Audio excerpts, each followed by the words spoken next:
Hey, what's up everyone? Welcome back to T's Time. I'm TJ. Thank you for tuning in once again. Today we're going to do a serpentine belts on a 2001 Toyota Camry. Was a 97 to 2001 Camry 2.24. So we have we have an alternator, and then we also have our power steering. To get these belts off, or in order to get both of them off, you have to start with the one on the outside, the alternator. And this is the reason why I'm changing this. Whoever put this in extremely too tight. So you have like the slack right here. So the way to get this out, actually, you have to loosen this bolt here.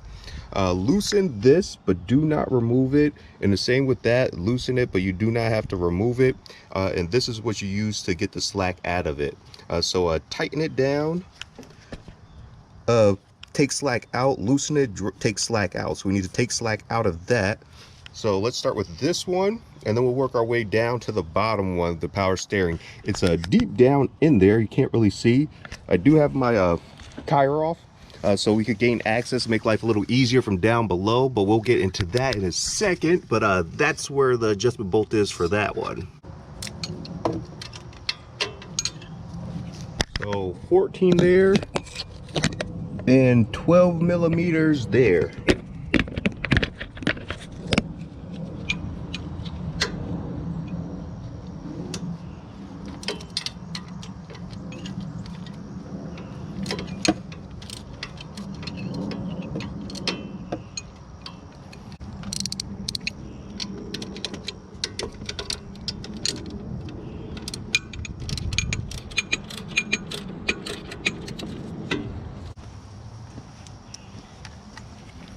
Take the slack out of the belt.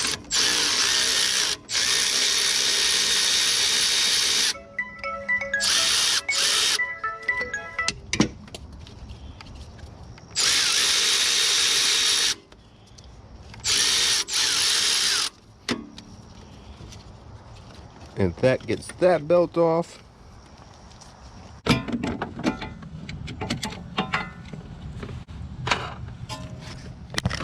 Alright, so this is the setup. I have a bunch of extensions actually fit straight through. So you do have your wheel on. You could just need extensions up to this point, and you could probably break it loose. Just cut your wheel all the way to the right, and you should have enough clearance.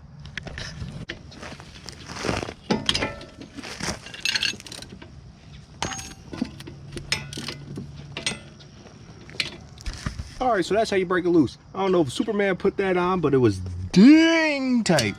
So that's broken loose, and then we'd have to find the others to unloosen, so that way this swivels and pivots out of the way.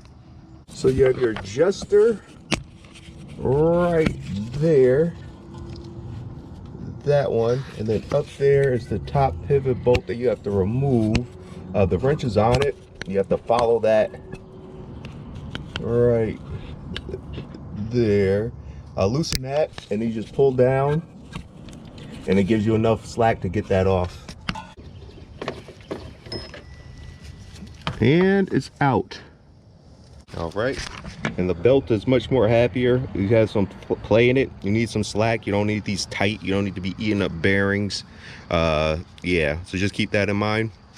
If you got like a little squeal, you could adjust at a later date, but like it's rather like you don't want this like crazy tight. You don't want to break that, but go ahead, get that done, or is done. Get some zip ties. Get these wires that are situated right here. Make sure that they're out of the way so that they don't chafe on this. So they had this previously tucked down in there, and then zip tied around just to pull it back under the alternator a little bit, because you don't want this with the belt right there. That will get eaten up. So keep that in mind. Or you could just put it in there. Yeah, but make sure you have that right. And if you have like wires that are loose like this, try to put some more loom around it just to protect the wires. You want the heat to get the loom rather than the wires. So yeah, but thank you for watching. Hopefully this has helped you. The difficult part is that bottom one. It doesn't seem like it was changed, and I think I know why, because it's just a pain in the butt to get to. But yeah, so until the next one, it's all about how you deal with tension and pressure. Peace, TJ.